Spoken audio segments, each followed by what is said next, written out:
मन को काबू में करने से पहले उसको जानना होगा। चंचल मन को दुनियादारी से खींचकर उसे एक प्रकार से स्थिर करके रखना होगा। बार बार ऐसा करना होगा।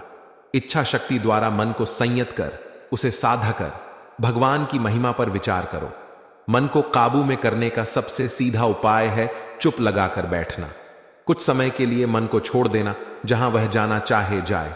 तुम पूरी दृढ़ता से सोचते रहो, मैं दर्शक हूं, साक्षी हूं, बैठे बैठे मन का डूबना उतराना देख रहा हूं, मैं मन नहीं हूं। इसके बाद अपने मन को देखो, सोचो, मन से तुम बिल्कुल अलग हो। खुद को भगवान के साथ एकाकार रूप में सोचो। किसी निर्जीव वस्तु या मन के साथ खुद को एकाकार न कर डालो। Log in podcast, NBT e paper, NBT cyber सुरक्षा। आज की ताजा खबर, हिंदी दिवस trending news money self help motivation explain best of gold राशिफल 2023। खेल, आजकल वेब स्टोरीज, जीवन अध्यात्म, अर्थशास्त्र, अवकाश, इश्क, आजकल विज्ञान, लिखावट। Log in podcast, NBT e paper, NBT cyber सुरक्षा। आज की ताजा खबर, हिंदी दिवस trending news money self help motivation and explain best of gold राशिफल 2023। खेल, आजकल वेब स्टोरीज, जीवन अध्यात्म, अर्थशास्त्र, अवकाश, इश्क, आजकल विज्ञान, लिखावट। विवेकानंद जानते थे मन को काबू में करने का मंत्र। स्वामी विवेकानंद की किताब राजयोग मन के बंधन से आजाद होने का तरीका बताती है। एक बार मन आजाद हो गया तो मनुष्य के जीवन से दुख संताप जैसी चीजें गायब हो जाती हैं। मन को आजाद करने का तरीका जानिए उस किताब एक अंश पढ़कर। स्वामी विवेकानंद, मन को काबू में करने से पहले उसको जानना होगा।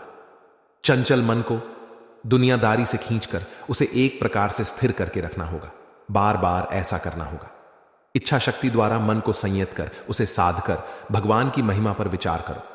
मन को काबू में करने का सबसे सीधा उपाय है चुप लगाकर बैठना। कुछ समय के लिए मन को छोड़ देना, जहां वह जाना चाहे जाए। तुम पूरी दृढ़ता से सोचते रहो, मैं दर्शक हूं, साक्षी हूं, बैठे बैठे मन का डूबना उतराना देख रहा हूं, मैं मन नहीं हूं। इसके बाद अपने मन को देखो, सोचो, मन से तुम बिल्कुल अलग हो। खुद को भगवान के साथ एकाकार रूप में सोचो। किसी निर्जीव वस्तु या मन के साथ खुद को एकाकार न कर डालो। स्वामी विवेकानंद के जन्मदिन पर पेश है चेन्नई के विक्टोरिया हॉल में दिए गए भाषण का अंश। यह भी पढ़ें या सुने। यह हिंदुत्व स्वामी विवेकानंद वाला तो नहीं, यह भी पढ़ें या सुने। खाने पर विवेकानंद की भविष्यवाणी हुई, सच कल्पना करो, मन मानो तुम्हारे सामने फैली एक शांत झील है। जो विचार मन में उठकर धुंधला रहे हैं वो जैसे झील में बुलबुले उठ रहे हैं और सतह पर आकर विलीन हो रहे हैं। विचारों को नियंत्रित करने की कोई कोशिश मत करो। कल्पना की आंख से उन्हें बस दर्शक की तरह देखते जाओ। Log in podcast, NBT e paper, i9 NBT cyber सुरक्षा। आज की ताजा खबर, हिंदी दिवस ट्रेडिंग